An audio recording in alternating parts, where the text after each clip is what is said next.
Manusia berusaha memahami alam semesta ini dari zaman dahulu sampai zaman sekarang. Pada era kejayaan Yunani kuno, orang-orang meyakini bahwa bumi adalah pusat alam semesta. Teori ini disebut teori geosentrisme.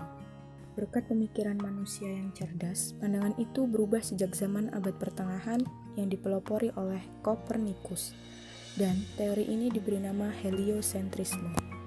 Teori ini menyatakan bahwa matahari sebagai pusat beredarnya bumi dan planet-planet lain. Pengertian alam semesta sendiri adalah mencakup tentang mikrokosmos dan makrokosmos. Mikrokosmos adalah benda-benda yang memiliki ukuran kecil seperti atom, elektron, dan sel. Sedangkan makrokosmos adalah benda-benda yang berukuran sangat besar seperti bintang, planet, dan galaksi. Lalu yang menjadi pertanyaan adalah bagaimana proses terbentuknya alam semesta? Berikut akan dijelaskan 8 teori yang mendasari terbentuknya alam semesta. Teori keadaan tetap. Teori ini merupakan teori alternatif dari teori Big Bang yang menjadi teori standar terbentuknya alam semesta. Teori keadaan tetap menjelaskan bahwa material baru secara terus-menerus terbentuk sejalan dengan mengembangnya alam semesta. Terbentuknya material baru mengikuti kaidah-kaidah kosmologi sempurna, yaitu homogen dan isotropis. Sehingga alam semesta tetap dalam keadaan stabil atau tetap. Berdasarkan prinsip tersebut, alam semesta terjadi pada suatu saat tertentu di masa yang lalu sampai sekarang. Segala sesuatu di alam semesta selalu tetap sama walaupun galaksi-galaksi saling bergerak menjauh satu sama lain. Teori ini juga ditunjang oleh kenyataan bahwa galaksi baru mempunyai jumlah yang sebanding dengan galaksi yang lama. Dengan kata lain, bahwa tiap-tiap galaksi yang terbentuk tumbuh menjadi tua dan akhirnya mati. Jadi teori ini beranggapan bahwa alam semesta tak terhingga tuanya atau tanpa awal dan tanpa akhir. Dan pendapat yang lain tentang teori ini yaitu ruang angkasa berkembang menjadi lebih kosong sewaktu seluruh galaksi saling menjauh. Dalam teori keadaan tetap mengatakan bahwa zat baru selalu diciptakan di dalam ruang angkasa, di antara berbagai galaksi. Sehingga galaksi yang tercipta dari zat tersebut mengisi ruang guna menggantikan galaksi-galaksi yang saling menjauh. Dan zat tersebut adalah hidrogen, yaitu sumber yang menjadi asal-usul bintang dan galaksi beserta objek-objek dalam galaksi tersebut. Dan teori ini dikemukakan pertama kali oleh Sir James Jean pada tahun 1920. Teori ini kemudian disempurnakan oleh Fred Hoyle, Thomas Gould, dan Hermann Bold di sekitar tahun 1948. Nebula teori atau teori kabut. Teori nebula pertama kali dicetuskan oleh Immanuel Swedenborg pada tahun 1734 dan disempurnakan oleh Immanuel Kant pada tahun 1775. Teori serupa juga dikembangkan oleh Pierre Marquis de Laplace pada tahun 1796. Teori ini lebih dikenal dengan nebula Kant-Laplace. Teori nebula ini menyebutkan pada tahap awal tata surya masih berupa kabut raksasa. Kabut ini terbentuk dari debu, es, dan gas yang disebut nebula, dan unsur gas yang sebagian besar hidrogen.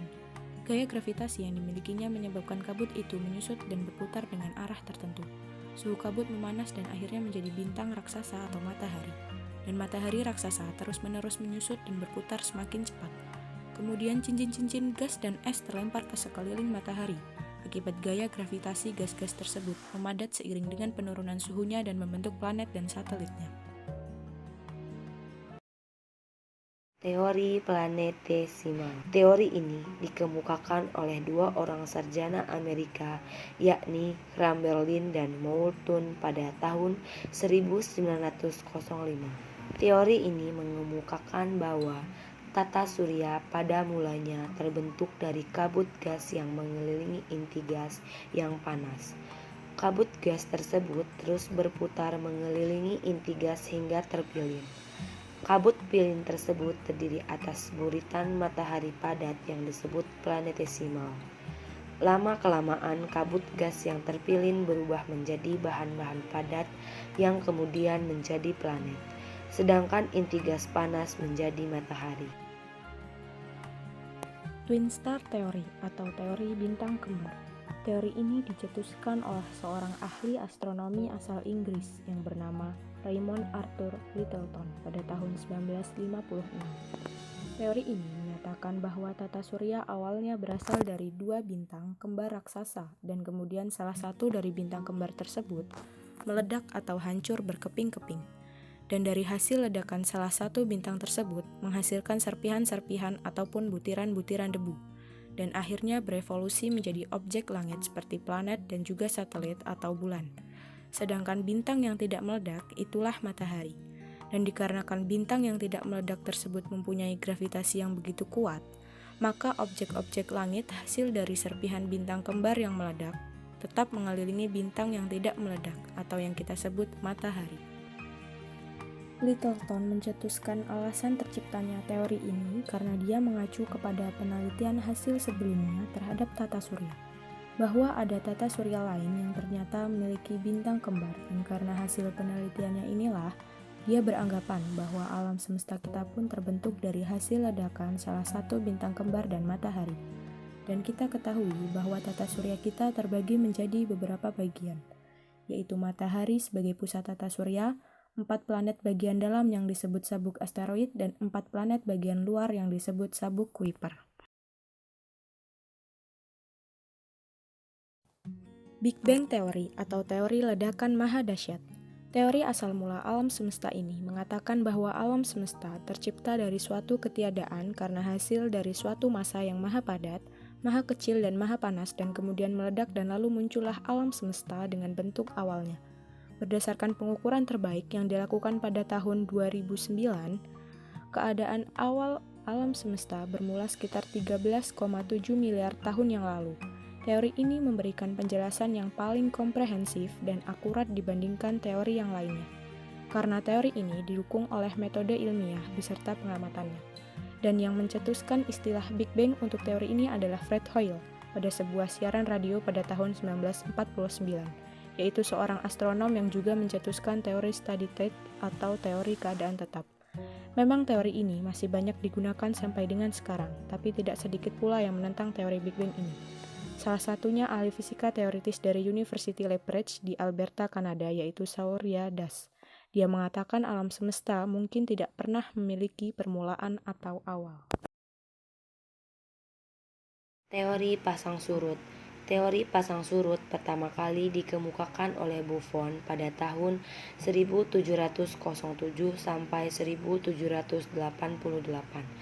Menurut Buffon, tata surya berasal dari materi matahari yang terlempar setelah bertabrakan dengan komet.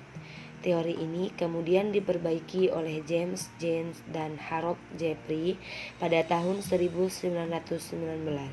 Menurut mereka, tata surya terbentuk berawal dari sebuah matahari yang dilewati oleh bintang yang sangat dekat. Lalu, karena pengaruh gaya gravitasi, sebagian massa matahari tertarik ke arah bintang hingga membentuk seperti cerutu panjang. Pada bagian tengah cerutu besar, sedangkan bagian ujung dan pangkalnya kecil. Setelah bintang tersebut pergi, cerutu terus berputar mengelilingi matahari. Lama-kelamaan cerutu tersebut mendingin dan membentuk bulatan menjadi planet, sedangkan matahari awal tetap menjadi matahari. Teori creatio continua. Teori ini dikemukakan oleh seorang yang bernama Fred Hoyle, Bendy, dan Gould. Teori creatio continua ini menyatakan bahwa saat diciptakan alam semesta ini tidak ada. Alam semesta ini selamanya ada dan akan tetap ada, atau dengan kata lain, alam semesta tidak pernah bermula dan tidak akan berakhir. Pada setiap saat ada partikel yang dilahirkan dan ada juga yang lenyap.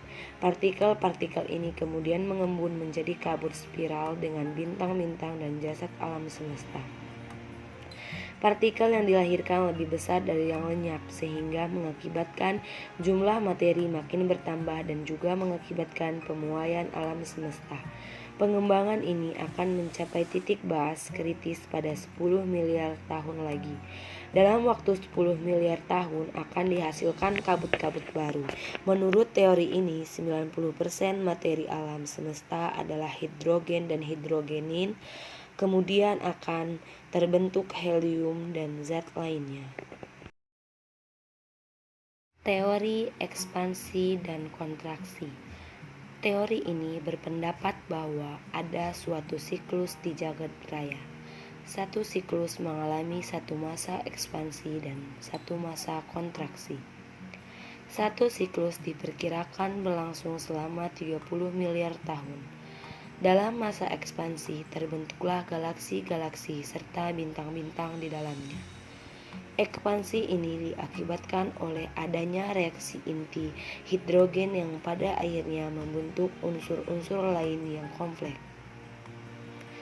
Pada masa kontraksi, galaksi-galaksi dan bintang-bintang yang telah terbentuk meredup dan unsur-unsur yang telah terbentuk menyusut dengan mengeluarkan tenaga berupa panas yang sangat tinggi.